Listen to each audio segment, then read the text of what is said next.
I first discovered Africa in 2022, shortly after my beloved Pops had passed. Namibia was amazing. And last year I got a chance to return and spend time in the Kalahari Desert with the incredible wildlife vets of Namibia. Morning everyone, this is Sky's Video Diaries. Right now it's 6 o'clock in the morning, I'm driving 100 kilometers to the Kalahari Red Dunes because I've been given this amazing opportunity to document a wildlife veterinary charity, capture giraffes. That's right, those magical creatures are going to be darted safely by helicopter, and I'm going to be on the ground with the giraffe/animal wranglers as they make sure the giraffes fall safely to the ground whilst Dr. Ulf, the lead vet, checks to make sure that they're all okay. Anyway, I've got a dash. It's pretty dark, as you can probably tell from this ghost-like well, that's a guy on the middle of the road. It's not the most ideal driving conditions, and I've got to be there in an hour's time. So yeah, hopefully I'll capture some amazing pictures whilst they're captured, looked after, and who knows, maybe I'll get a chance to even stroke a sleeping giraffe. The thought of it makes me want to blow my beans. Oh, it's been a mental drive since 5:45 in the morning on some of the darkest roads known to mankind. But here I am, outside a sexy lodge, which is currently closed because today, my friends, I'm going to be part of a photojournalism team consisting of one, yours truly, capturing the moment when giraffes are put to sleep by helicopter, because I'm working for a wildlife veterinary charity in the gorgeous Kalahari region. Here we go.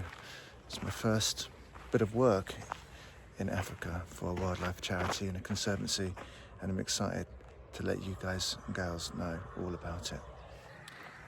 And to stroke some giraffes. The sun is rising over the Kalahari, and my heart was pounding. Giraffes are like living day unicorns. Look at them wandering around cute with their little ears and their long necks. Good Lord, I was excited. I'm standing in a game reserve with a bunch of giraffe wranglers.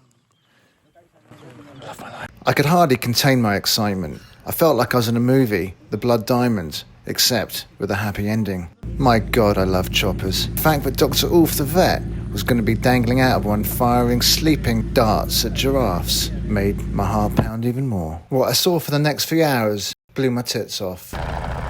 If you look closely, that's Dr. Ulf hanging out the helicopter. What a legend. I'm trying to select a giraffe suitable for darting and capture. See them? Yes. That's the awesome Mariska, Dr. Ulf's right-hand lady, and she's keeping the show on the road, or in the air. She's also got massive balls. Look at her with this rhino going nuts. As we hurtled through the African bush, I looked on in awe at Simon the helicopter pilot. His skills were sick. Now obviously the giraffes were shitting it a bit. Who can blame them? But the reality is the whole team was so professional that every single one of us was debriefed before the helicopter even flew off. What was important for the giraffe's safety was of paramount importance, as was my own life, so I made friends quickly with the driver. State your name and your purpose. Yeah. What's your name? Vilo. Vilo. Yeah, my name is Vilo. And what are we doing today? Yeah, we are darting the giraffe.